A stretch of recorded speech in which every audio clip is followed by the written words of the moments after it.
Assalamualaikum warahmatullahi wabarakatuh.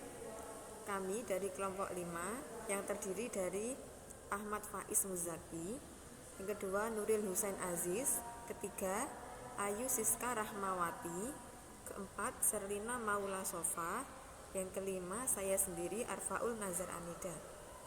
Di sini kami akan menjelaskan tentang pengamalan dan penerapan nilai-nilai Pancasila dalam kehidupan bermasyarakat, berbangsa, dan bernegara. Yang pertama, kita akan bahas Pancasila. Pancasila adalah ideologi dasar negara Indonesia. Pancasila terdiri dari dua kata Sanskerta. Yang pertama, panca, yang berarti 5, dan sila, yang berarti prinsip atau asas. Jadi, Pancasila merupakan rumusan dan pedoman kehidupan berbangsa dan bernegara bagi seluruh rakyat Indonesia. Pedoman dalam penghayatan dan pengamalan Pancasila dituangkan dalam Ketetapan Nomor 2 MPR tahun 1978. Penjabaran ketetapan MPR itu adalah Nur Mr. Bakri tahun 1994, pasal 183 sampai 185. Yang pertama adalah sila ketuhanan yang Maha Esa. Nah, yang pertama adalah percaya dan takwa kepada Tuhan yang Maha Esa. Jadi, kita sebagai warga Indonesia yang berketuhanan, kita harus percaya dan bertakwa kepada Tuhan yang Maha Esa. Yang kedua, mengembangkan sikap hormat menghormati. Jadi, dalam kehidupan bermasyarakat, kita yang kecil berarti harus menghormati yang besar. Dan sedangkan yang besar, yang tua, harus bisa menyayangi yang kecil agar kehidupan dalam bermasyarakat menjadi lebih harmonis. Yang ketiga, menghargai setiap bentuk ajaran agama. Karena di Indonesia terdapat banyak agama.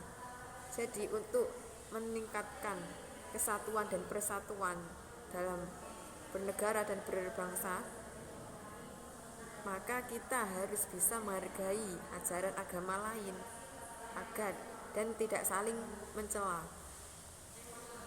Itu juga diajarkan dalam agama kita, yakni agama Islam.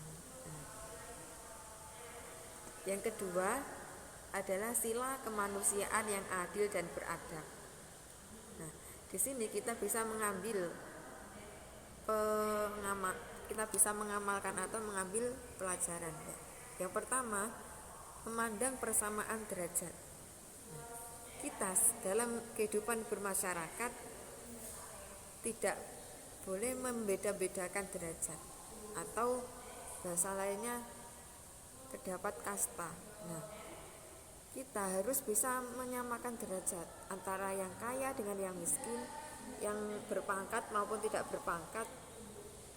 Nah, kita harus bisa menyamaratakan, karena Tuhan juga tidak melihat manusia itu dari segi derajatnya, melainkan dari segi ketakwaannya. Yang kedua, yaitu mengembangkan sikap saling mencintai sesama manusia. Dalam hal ini artinya kita tuh harus peduli dengan sesama manusia dan tidak abai atau acuh. Agar dalam kehidupan bermasyarakat, berbangsa dan bernegara, kita bisa saling menjaga. Nah, yang ketiga yaitu menjunjung tinggi nilai-nilai kemanusiaan.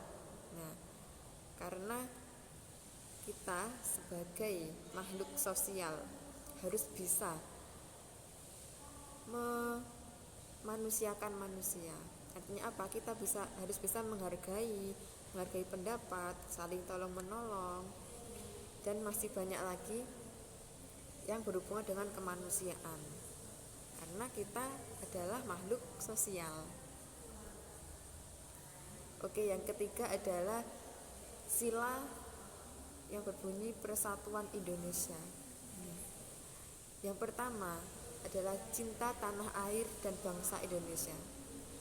Cinta tanah air dan bangsa Indonesia ini bisa diwujudkan dengan cara kita bisa mengembangkan Indonesia ini lewat prestasi-prestasi kita, mencintai produk-produk Indonesia, dan menjaga nama baik Indonesia di mata mancanegara.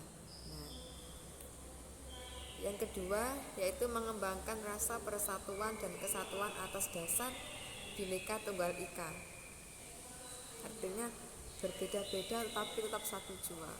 Di Indonesia kita memiliki banyak beragam suku, ras, juga agama, dan semua itu menjadi satu kesatuan dalam negara Indonesia. Nah, kita harus bisa mengembangkan rasa persatuan tersebut agar tidak terjadi perpecahan. Nah, yang ketiga, bangga sebagai bangsa Indonesia. Kita sebagai warga Indonesia harus bangga dengan bangsa kita sendiri. Harus bisa mengharumkan nama baik bangsa kita. Lanjut, yang keempat, sila yang keempat yang berbunyi kerakyatan yang dipimpin oleh hikmat kebijaksanaan dalam permusyawaratan perwakilan. Yang pertama, menghormati dan menjunjung tinggi setiap hasil keputusan musyawarah. Di dalam musyawarah kita juga kita boleh beradu pendapat atau berargumentasi. Tapi kita harus bisa saling menghormati dan menghargai pendapat orang lain. Kita tidak boleh merasa ego sendiri, merasa pendapat kita yang paling baik. Nah, itu tidak boleh. Kita harus bisa menghormati dan menjunjung tinggi apapun hasil keputusan di dalam musyawarah, karena itu mewujudkan kita sebagai warga Indonesia yang baik. Yang kedua, musyawarah dilakukan dengan akal sehat dan nurani yang luhur.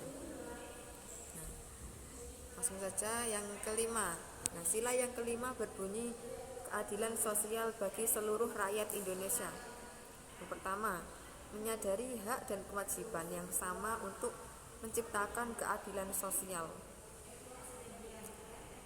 Kita harus bisa menyadari hak kita dan kewajiban. Misalnya untuk pemerintahan, maka para pemerintah harus bisa mengerti hak dan kewajibannya dalam menjalankan tugas agar tercipta sebuah keadilan baik dalam ranah hukum, perekonomian, atau lain sebagainya.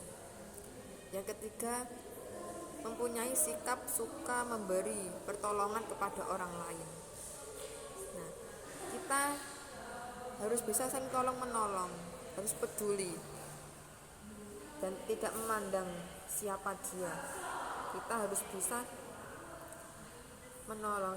Nah, menolong ini juga harus ikhlas tanpa pamrih, karena itu mewujudkan bahwa kita memiliki sikap. Langsung saja lanjut, yaitu aplikasi Pancasila sebagai dasar negara. Pembangunan nasional mendasarkan pada hakikat nilai-nilai sila Pancasila dengan mewujudkan peningkatan harkat dan martabat manusia secara konsisten berdasarkan pada nilai-nilai hakikat kodrat manusia. Pancasila mengarahkan pembangunan agar selalu dilaksanakan demi kesejahteraan umat manusia dengan rasa nasionalisme, kebebasan bangsa dan keluhuran bangsa sebagai bagian dari umat manusia di dunia. Pembangunan di segala bidang selalu mendasarkan pada nilai-nilai Pancasila. Nah, dalam bidang politik, Pancasila menjadi landasan bagi pembangunan politik, dalam membangun politik. Nah, dan dalam prakteknya menghindarkan praktek-praktek politik yang tak berformal dan tak bermartabat, sebagai bangsa yang memiliki cita-cita moral dan budi pekerti yang luhur. Sekian dari kami, kurang lebihnya mohon maaf.